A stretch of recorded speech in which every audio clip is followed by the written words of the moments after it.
Everybody, welcome back to the channel, and I've got a reading review from February 2026. I did not get what I want read. I had some family visit, which naturally cut into a little bit of the reading time, but that's good. It's fine. So what I'm trying to do is I'm trying to read 5 books a month, and I watch a couple videos and channels on YouTube.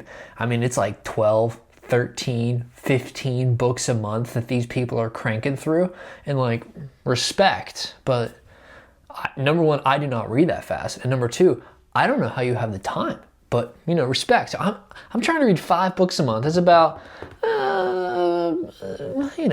1.2 books a week. That's kind of what we're going for. And so this month, I only got 4, but here's the review sort of from my least favorite to my favorite. My least favorite was Dawn of the Jedi, first book in the Star Wars Expanded Universe. I'm trying to read through the entire Star Wars EU. And so 3 out of the 4 were Star Wars books because I'm starting at the beginning and I'm reading through chronologically. I had some people tell me different things, like it doesn't matter where you drop down and just start reading, they're all fun stories, and I get that. My mind is a little bit more systematic than that, so I like to kind of have a process. And I think it'll help me because as I'm going through them in the moment, I can kind of review. Once I finish all of the Old Republics, I can kind of review those and give some rankings for that. So to me, that just kind of makes sense, and I'm excited to go through it that way. But yeah, Dawn of the Jedi, Into the Void was my least favorite book that I read this month. And again, it wasn't a bad book. It was an odd place to start. Definitely is before the Jedi have officially become what we call them. So this is a group of peacekeepers called the Jedi. There are no lightsabers. They have swords. You may see the sword here. Lannery is holding the sword. And yeah, obviously we can see where the lightsabers are going to come from. But kind of an interesting story where she has to track down her brother who has gone rogue, and she's sent on that mission because he is working with some under the table groups and potentially going to create a black hole and destroy everything. So kind of some big stakes.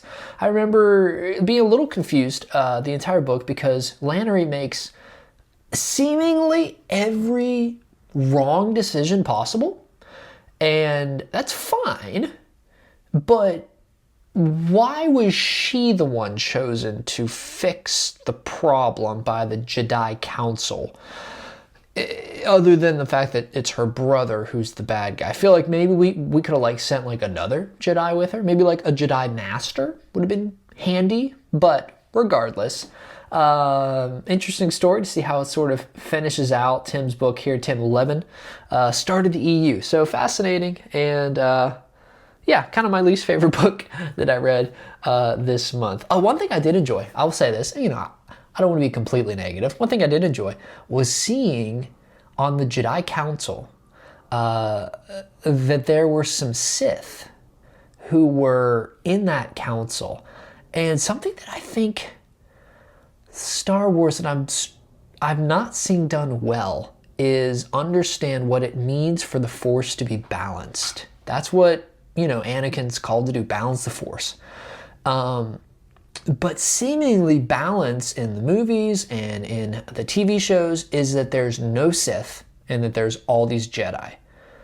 Maybe I'm misunderstanding, and that is what balance means, but I would imagine something I liked is seeing maybe what the Sith brought to the Jedi Council, how they needed to be tempered, but what they brought to it, which was passion, which was kind of focus and desire. And you can see how these things are going to work together. So that was one cool thing that I thought about the book.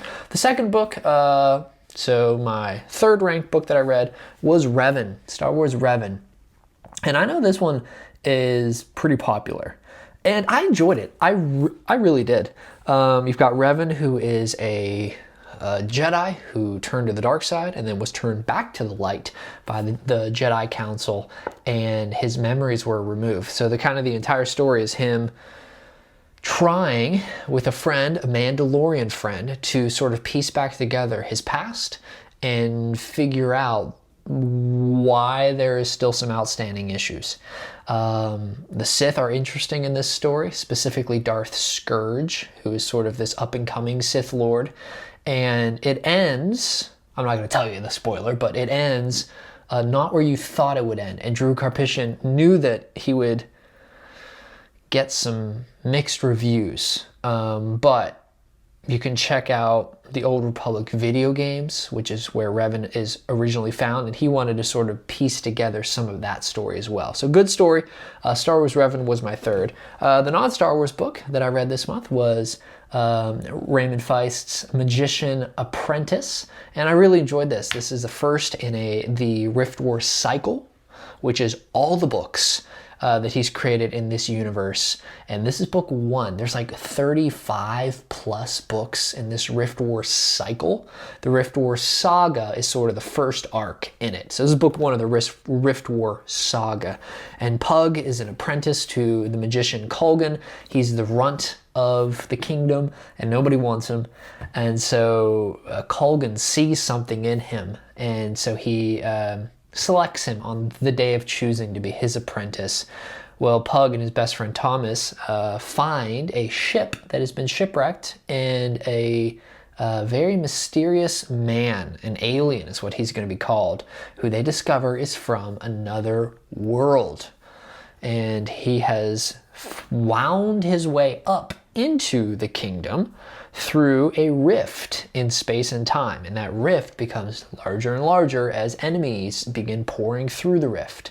And so the Duke and Pug and Kulgan and a number of other warriors have to make a dangerous journey to warn the king before this invasion takes over the kingdom. Really enjoyed this book. This is my second favorite book that I read. And again, reviews for these are all on the channel. You can go check those out for greater detail. My favorite book is one that I don't think is as popular. Maybe I'm wrong. Let me know if I'm wrong.